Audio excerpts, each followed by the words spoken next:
سلام بینندگان ارجمند. امروز پنجشنبه 24 ایول است. در 15 دقیقه بعد شما را با آخرین تحولات تاجیکستان و جهان آشنا می‌کنیم. این برنامه خبری و تحلیلی اخبار آزادی است. با موضوعات اساسی این نشر شناس شوید. در چهارچوب سفر دولتی پرزیدنت مغولستان به تاجیکستان ده‌ها سند همکاری میان دو کشور به امضا رسید. امکانیت تأسیس کارخانه‌های مشترک استحصالی در اساس اشیاء خام محلی در ساحه‌های آینده‌دار اقتصادی دو کشور با بررسی گرفته شد. دادگاه در روتردام هلند یک شهروند تاجیکستان را با جرم عضویت و دعوت دیگران به صف داعش به 5.5 سال زندان محکوم کرد. و در حالی که تاکسیران‌های دوشنبه با وزیر نقلیات شرایط دشوار کار خود را مطرح می‌کنند، مسافران شرکت هوایی تاجیکایر می‌گویند این نوبت هم ظاهراً تنظیم پروازهای داخلی تاجیکستان موفق نبوده است. برای این شرکت قیمت است، خدمت رسانی تیاره هم قیمت است، برای پرواز نشدن. امضای 10 سند همکاری میان حکومت‌های تاجیکستان و مغولستان نتیجه مذاکرات میان پرزیدنتان این دو کشور امامعلی رحمان و اوخن اگاین خورلسوخ میباشد. رهبر مغولستان با سفر دولتی در تاجیکستان قرار دارد و مقامات دو کشور به دورنمای همکاری‌ها در بخش صنعت سبک و خوراکواری بخصوص چاره‌داری اظهار امیدواری نمودند. مغولستان یک کشور با 3 میلیون اهالی و همسرحد با چین و روسیه است. شریکان سیاسی مسکو به شمار می رود. مردمش تاریخاً کوچی بوده خود را وارث چنگیز خان می نامد. علیشیر ظریفی و امیر صایب گزارش می دهند.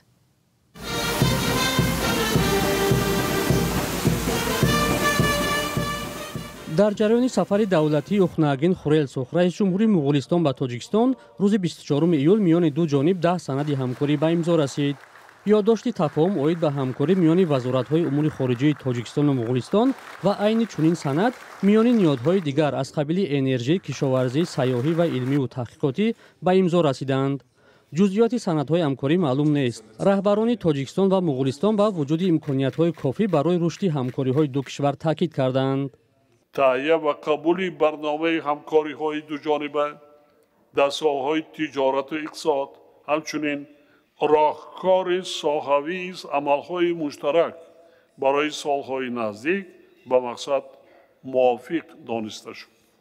در این زمینه جانب تاجیکستان پیشنهاد نمود تا امکانیت تأسیس کارخانه‌های مشترک استحصالی در اساس اشیاء خام محلی در ساحه‌های آینده‌دار اقتصادی دو کشور با بررسی گرفته شد. این ساحه از جمله صنعت کارکرد، بخصوص صنعت سبک و خوراکواری، اینچنین کشاورزی، خصوصاً چاره‌داری را در بر می‌گیرند. در نتیجه دیدار و ملاقات‌ها ما در مورد گسترش همکاری‌ها و مناسبت‌های دوستانه دو جانب اظهارات مشترک صادر کردیم. همچنین در موارد تحکیم زمینه‌های حقوقی مناسبت‌های دو جانبه گفتگو کردیم. در بخش‌های انرژی، خواجگی قشلاق، صنعت، رشد رقمی‌کنونی ساحه صنعت، فرهنگ، معارف و سیاحی صحبت‌ها انجام دادیم. مغولستان آماده است که تاجیکستان را در گشودن راه‌های نو حمل و نقل کمک کند. ما آماده ایم که رابطه ها را در بخش خط‌سیرهای هوایی راه اندازی کنیم. در دایره این سفر نخستین همایش صاحبکاران دو کشور در دوشنبه برگزار می شود. مغولستان یک دولت واقع در 5000 کیلومتری شرق تاجیکستان با چین و روسیه همسرحد است. از زمان اعلان استقلالیتش از چین در سال 1924 و تأسیس جمهوری مردمی مغولستان یکی از جمهوری‌های زیر سلطه کرملین دانسته می شود. دادگاه شهر روتردام در هلند یک جوان 31 ساله تاجیک را با گناه عضویت و دعوت دیگران به صف سازمان تروریستی دولت اسلامی به 5.5 سال زندان محکوم کرده است. در حکم دادگاه که روز 21 ایول صادر شد، این شهروند تاجیکستان را به آن گناهکار دانستند که عضو شاخه خراسانی داعش بوده، قصد داشته است برای این گروه هر قدر که تواند پول جمع آورد و دیگران را هم به صف این گروه جلب کند. به قول مفتشان، جوان تاجیک به یک افسر پلیس که خود را افراطی وانمود میکرده است گفته است که میخواهد خودش هم جهاد کند. ҳамкорам тоҳири сафар ин мавзӯъро пайгирӣ кард ва қабл аз барнома аз ӯ дар бораи ҷузъиёти парванда пурсидам. اول باید بگوییم که نام او را بنابر قانون و قاعده های هلند آشکار نکردند و فقط سال تولدش را آوردند که 1994 ثبت شده است. یک رسانه آلمانی از او عبدالصمد ا نام برده است. اما در پرونده آمده است که گمانبر در جنایت به یک فرد و از طریق امیر داعش در تاجیکستان سوگندی صداقت خورده است. برای همین او را از طریق اینترپل جستجو می‌کردند.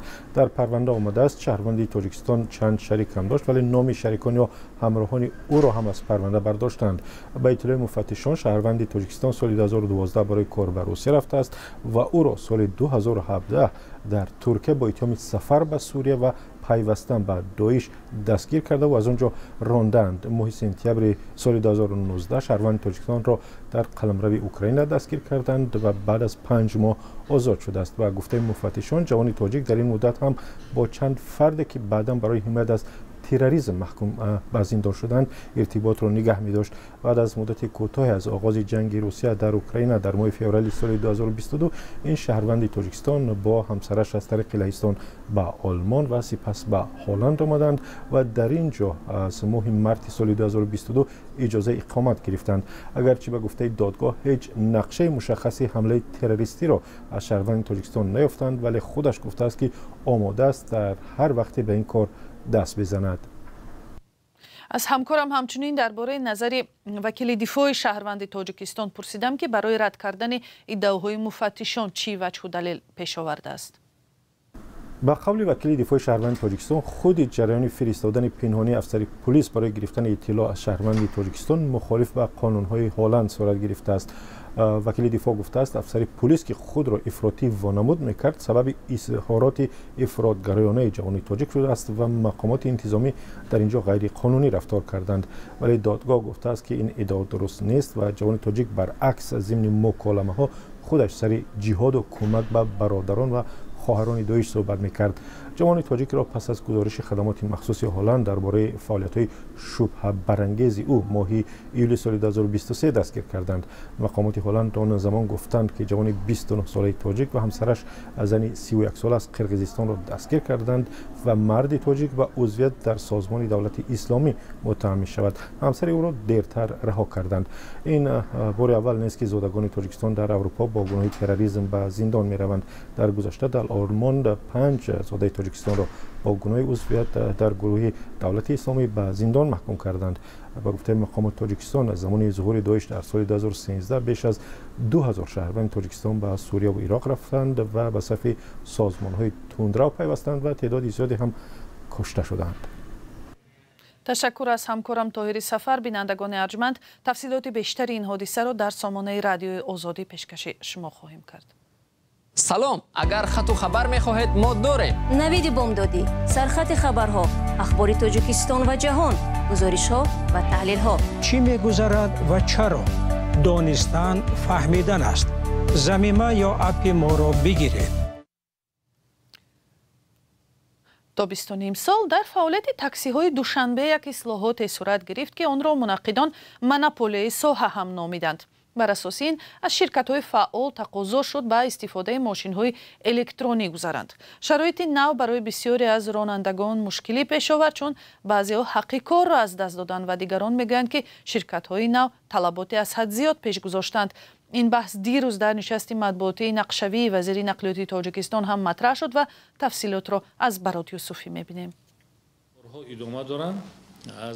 дар пасманзари нигарониҳои ронандагони ширкатҳои таксӣ ки мегӯянд новобаста аз кор кардан ё накардан бояд дар рӯз 100 сомонӣ ба ширкат пардохт намоянд, азим иброҳим вазири нақлиёти тоҷикистон ин иддаоҳоро рад кард.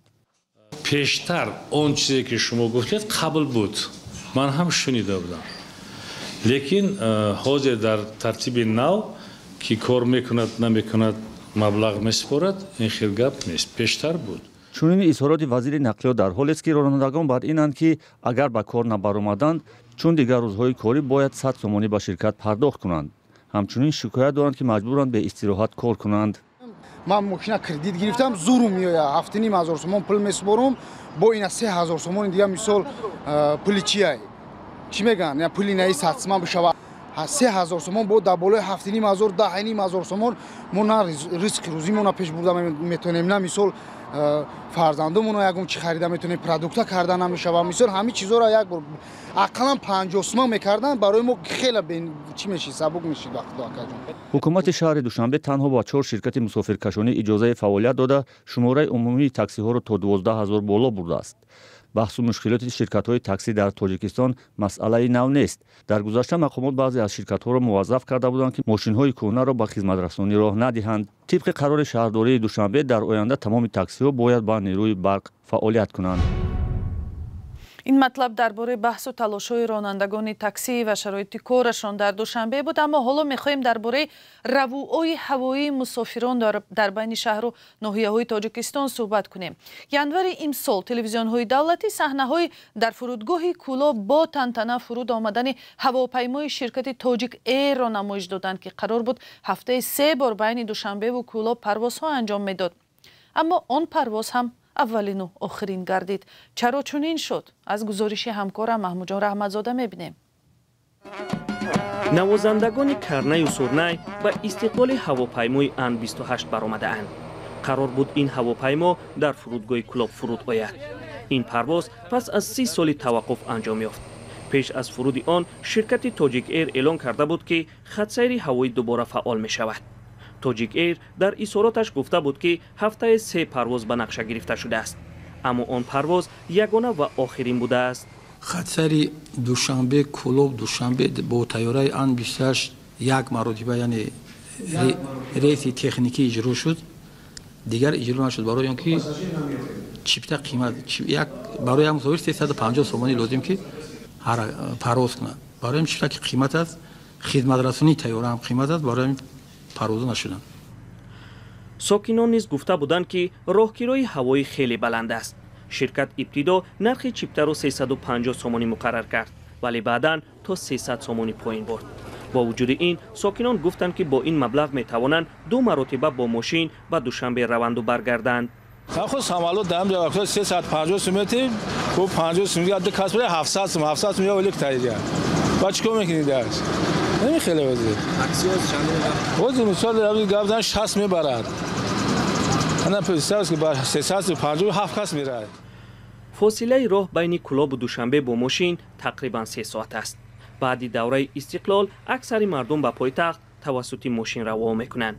مقامات فرودگاه نیز اعتراف کرد که نرخ پرواز گران است. اما ساکنان کلانسال میگویند سالهای شوروی راهها ناهموار بودند. آنها مجبور بودند که به دوشنبه با هواپیما روند. فرق آن بود که آن زمان چیپتا ارزان بود. امروز که راهها هموارند مردم بیشتر ماشین را اولاتر میدانند. برخی ساکنان برانند که اگر نرخ چیپتا تا 50 سومانی پایین آورده شود شاید مردم دوباره هواپیما را انتخاب کنند. فرق یگانه هواپیما در آن است که تا دوشنبه در نیم ساعت میرسد. اما کمبودی مسافر و گرانی چیپتا باعث شد که همان 16 مسافر اول پس از 30 سال تنفس اولین و آخرین باشند که با هواپیما به کلاب آمدند. حالا مشخص نیست که پروازهای هواپیمای Ан-28 به کلاب دوباره از سر گرفته خواهد شد یا نه. در روسیه خویشاوندان 2 نورس تاجیک را اخراج خواهند کرد که با گمان بدرفتاری جنسی نسبت کودک بازداشت شدند. مقامات محلی گفتند چند پیش گویا 2 پسر بچه 9 و 11 ساله شهروند تاجیکستان نسبت به دختر بچه 4 ساله در ناحیه باروفسکی ولایت کالوگا عملی انجام دادند که آن چون بدرفتاری جنسی ارزیابی می شود. این نورسان را حالا در یک بازداشتگاه موقتی نابالغان و والدان آنها را در مرکز نگهداری شهروندان خارجی جای کردند تا که بعداً به تاجیکستان اخراج کنند. برنامه امروزه به انجام می رسد. تشکر که با ما بودید. مطالب بیشتر را می توانید از سامانه رادیوی آزادی، صحیفه های اجتماعی ما در فیسبوک، اینستاگرام، تیک تاک و دیگر شبکه ها دریافت کنید. شماره تلفن و سراغه های ما در سامانه azadi.org و هم طوری گفتیم در صحیفه های آزادی در شبکه های اجتماعی هست. خدا نگهدار.